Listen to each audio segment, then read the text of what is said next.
Thank you so much for joining us on It's Time today. We are your hosts. I'm Linsly Donnelly, your citizen scientist and your longevity expert for midlife women. And I'm Dr. Jen Wagner, physician and holistic performance expert. Welcome to It's Time, powered by Prosper.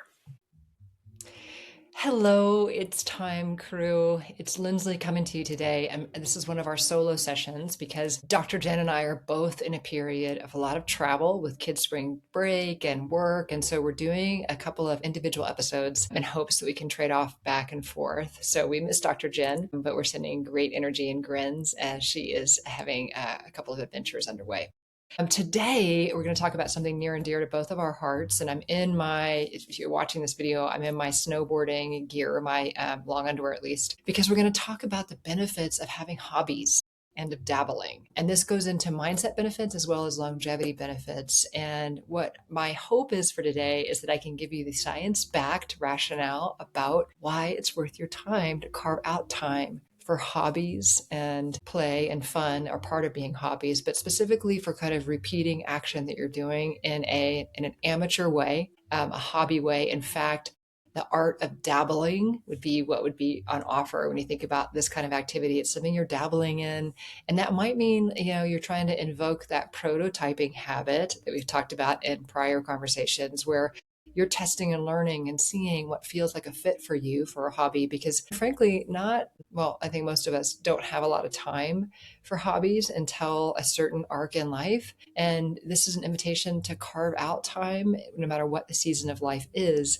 And that when you do that, to give yourself a little grace and patience to realize that you may not really know what that hobby is because you haven't had time to pursue one. So I'm going to give you 10 quick hits about why it's worth your time. First of all, and this is why we started this episode, is the science says that having a hobby makes you happier and more satisfied with life. It basically gives a direct correlation. I can't say that it's causal around life satisfaction and better kind of self-perceived health in these studies if people were pursuing hobbies. So less depression, better self reported health, and better satisfaction with life. This study was in Nature Medicine, and it was 93,000 people, and it was kind of relatively recent in 2023, so post COVID.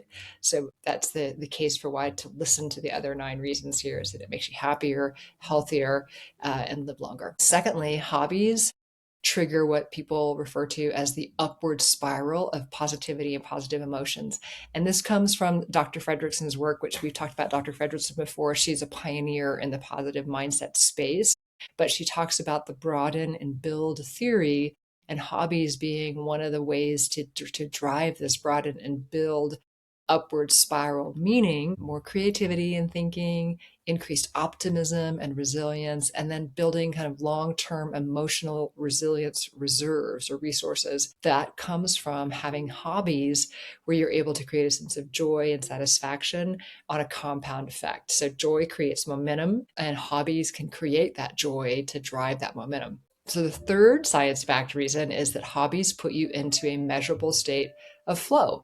So I think we've all heard about flow the last 5 to 10 years, and that might merit an episode in and of itself. But flow is in simplified state is when you're doing an activity and you just lose track of time because you're enjoying the process of the activity so much. So you lose track of outcome. It's not related to outcome, and you lose track of time.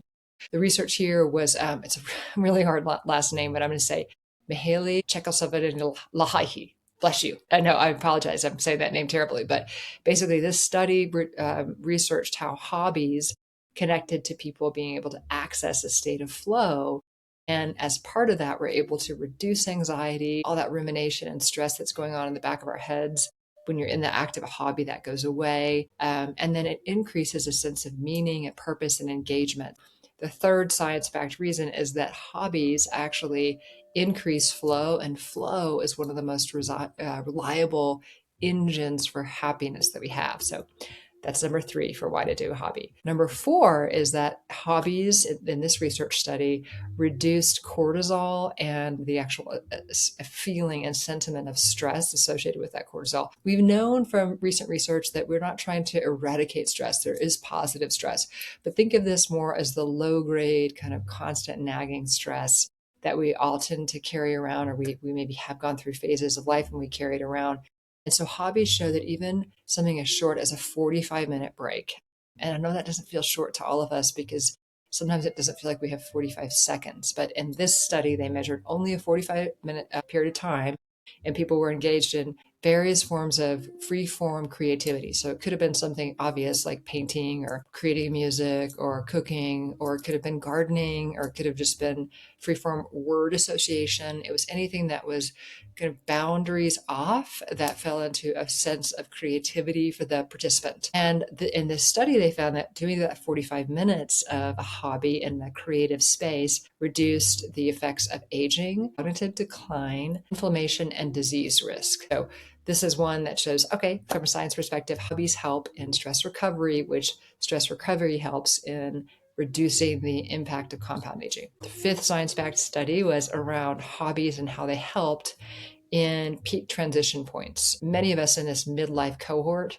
are navigating what seem like cliche transitions, but they feel very personal and first for us, whether that's empty nesting or caring for aging parents or transitioning out of professional, traditional linear paths that we've been in and we've been defined by. Any of those kinds of life seasons are transitionatory seasons, and hobbies can be a great lubricant for that and joy maker in that. So psychologists call this kind of self complexity, which means you get comfortable with multiple identities of yourself and multiple ways to reframe yourself in the context of those shifting identities. And hobbies are a tool for being able to power up that identity reframe, especially in midlife. So those are the first five. And the next five will be around specifically how do hobbies tie to longevity and thrival? Because Dr. Jen and I are always about, look, it's just not living long. It's living well for a longer time. And that's what we're trying to help find accessible tools for. So these five are about living longer and enjoying that longer runway. So the first one, number six, is that the research shows people with hobbies actually just flat out live longer. So just from the longevity, duration of life perspective, the longitudinal, if I can get that word out, research shows a 30% lower level of mortality risk in people with hobbies. And that hobby, I want to say, is actually singular. We say hobbies because we're talking about people, but it can just be one hobby. You don't need to have like a bunch of hobbies going on. So that could be because the hobby gets you moving, and we know that movement is medicine. It could be that the hobby gets you social connection, and we know that being connected to people and in community physically is a huge driver of happiness and lifespan. And then the third thing is that hobbies, since they have that stress reduction effect, that ties directly into improved health, which is longer lifespan. So that's a big kind of number six reason why to do the hobbies. Number seven, which gets to the quality of life, is hobbies build your cognitive reserve. We're going to do a whole episode on dementia and cognitive reserve again, because this keeps coming up a lot when we talk about lifespan and quality of life, is our kind of mental capability set and our fortitude. And that's how we mitigate dementia risk or Alzheimer's risk. And we'll differentiate between the two of those in that dementia episode. But hobbies actually help you build that cognitive reserve because you're learning something, you're having some kind of a scaffolding skill set, whether it's outcome oriented or not, your skill set is scaffolding. And that is a driver of cognitive build and cognitive reserve. So it lowers dementia risk. It kind of just slows the overall cognitive decline, and it helps build back any kind of memory erosion that happens just as an effect of aging. So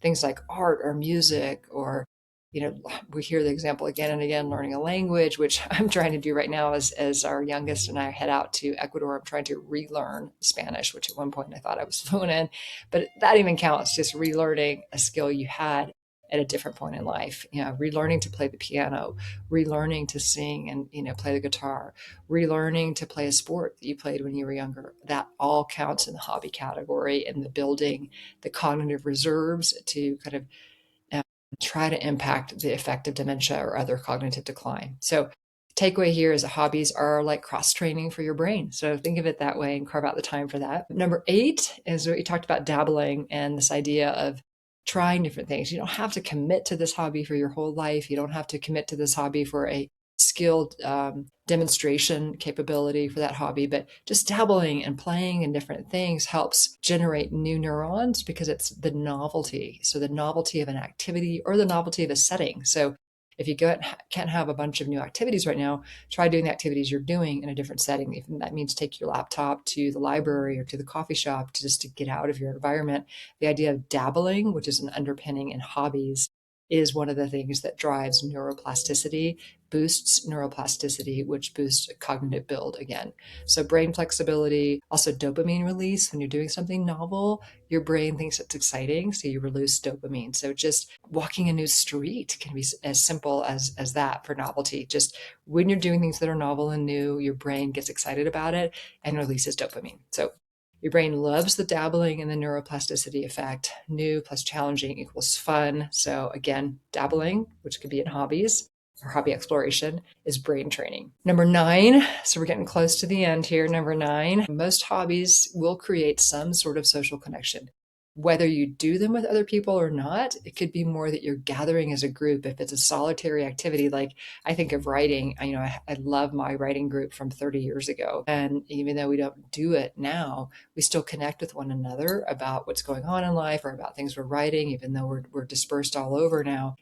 The idea that you can share your hobby with another group or another cohort is part of that community building activity, community building exercise. So if you're doing a hobby that doesn't naturally invite sharing, like I was snowboarding this morning, that's with people, but sometimes I can be by myself as well. And then it becomes connecting with people and talking about, what did you see out there on the mountain today? What were the great powder runs you saw? All of that is that community building. So that is part of the benefit, science-backed benefit of why it's worth your time to do hobbies. And then lastly, we're also going to do an episode on this topic because it becomes one that we sit with a little more in this midlife, especially if we're looking at a longer runway with potentially more energy and resources in that runway. This idea of purpose can't help but show up with an invitation for consideration. So hobbies can be one of the tools to connect to purpose. And again, we're going to get into a deeper conversation about purpose in an upcoming episode, but think about hobbies as one of the ways to plug into purpose and identity and community and growth and curiosity and meaning. It might be something that you have a passion for, and community service always pops in mind, but it might be something even like painting, which doesn't feel like community service, but for you gives you a sense of purpose. And what you paint, if you share with one other person, even one other person, lightens their mood or lightens their day, that can offer a place of purpose as well. So think of hobbies as a way to get to a path to purpose, as well as a path to longevity and health span and happiness. So those are the top 10 science-backed studies or research that's study-based that can help give you permission to accept the invitation to explore your hobbies and give them credibility, like you give your workouts and your nutrition plan, that it is good for your health. We're going to put in a little bit of a worksheet to help with this so that you can action on it. We always want to operationalize these ideas.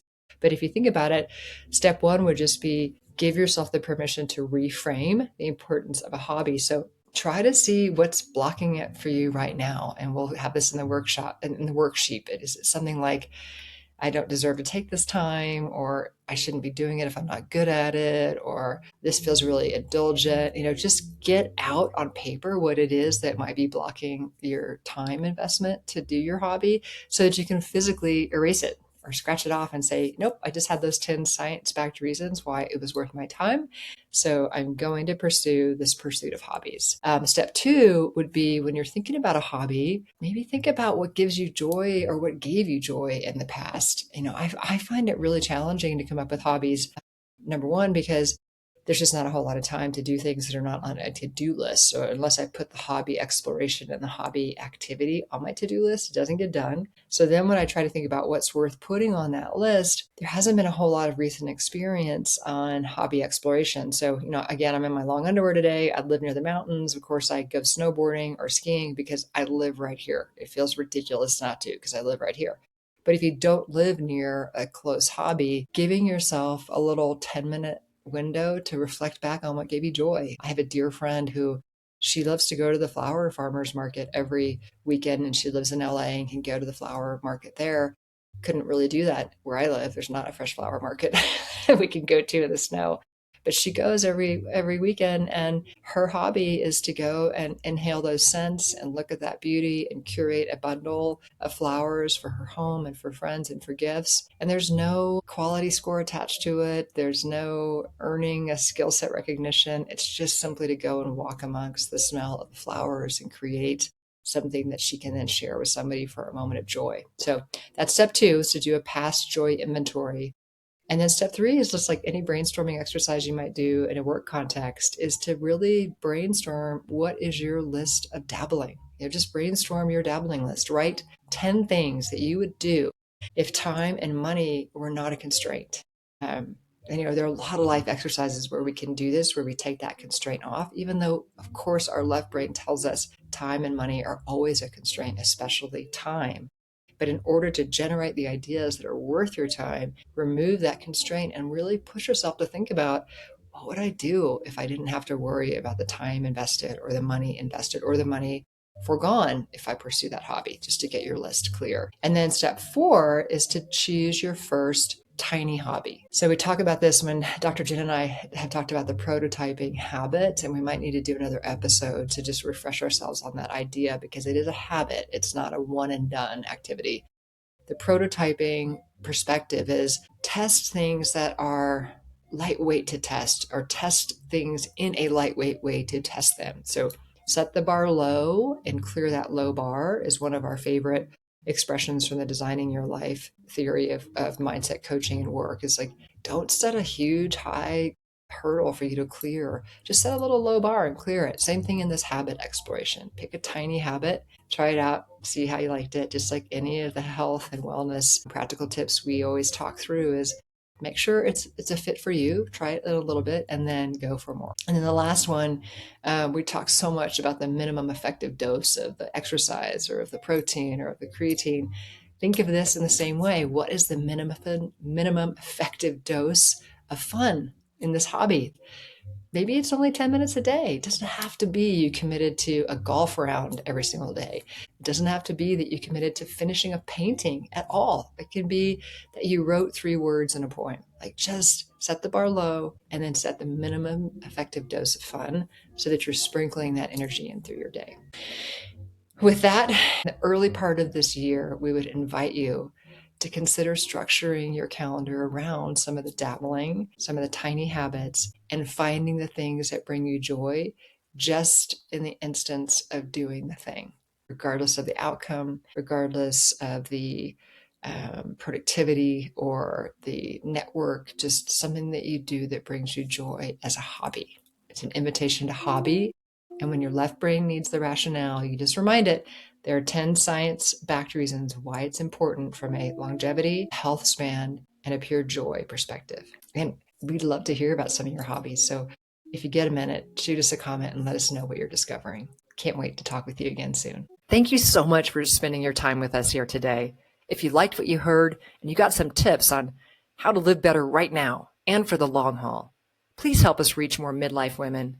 Please share and rate and like this show, and we can't wait to continue the dialogue with you on our next episode. Until then, thank you. It's time.